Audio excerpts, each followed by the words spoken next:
मेरा नाम अर्चना कुमारी है। मैं क्लास 9 की छात्रा हूँ। आज मैं आप लोगों को गति के बारे में बताने जा रही हूँ।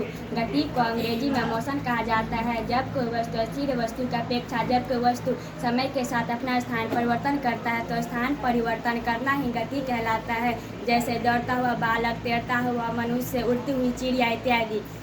गति 5 प्रकार के होते हैं: रैखिक गति, यादृच्छिक गति, वृत्तीय गति, दोलन गति, आवर्त गति। रैखिक गति जब कोई वस्तु सीधा पथ पर गति करता है तो इस प्रकार की गति को रैखिक गति कहते हैं। जैसे बंदूक से छोड़ी हुई गोली की गति, तनी हुई गुलेल इत्यादि। यादृच्छिक गति जब कोई वस्तु सीधा पथ पर गति नहीं करता है और अपनी गति की दिशा को हमेशा बदलता रहता है तो इस प्रकार की गति को यादृच्छिक गति कहते हैं। जैसे मच्छर की गति, मक्खी की गति इत्यादि।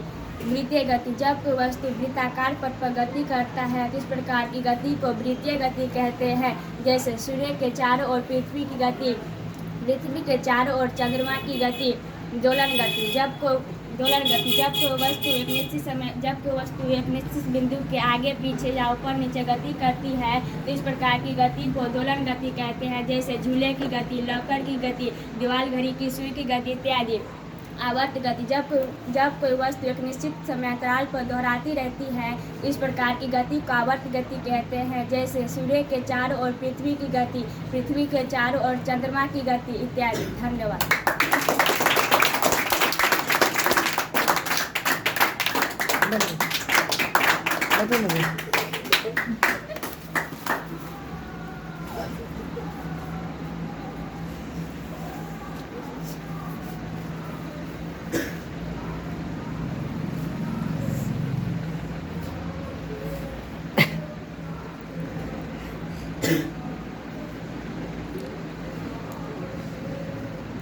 अगर आप लोग को वीडियो पसंद आए तो लाइक, सब्सक्राइब एंड ज़्यादा से ज़्यादा मात्रा में शेयर करें। धन्यवाद।